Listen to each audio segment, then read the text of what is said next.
So let's talk about who is subject to 42 CFR Part 2.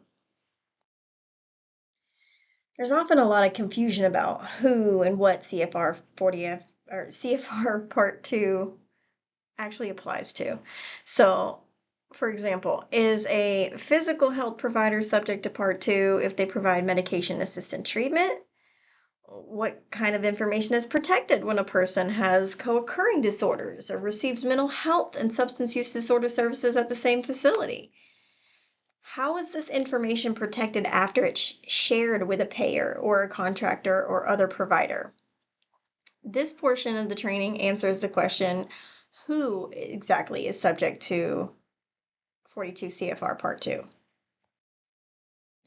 So I've included a resource in the lesson, and it's a visual decision tree to kind of help answer this question. So we're going to kind of walk through this visual decision tree as we're going, but you have a copy of this provided in the lesson, so you should be able to pull that up. So let's walk through a case where a provider is part of a medical facility and administers MAT services.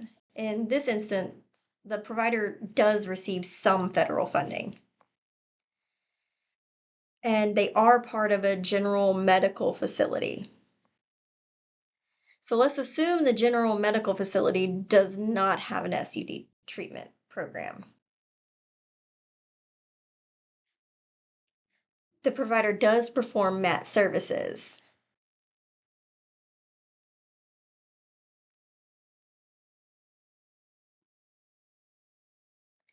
But it's not one of their primary functions. So in this scenario, the provider is not subject to 42 CFR Part 2.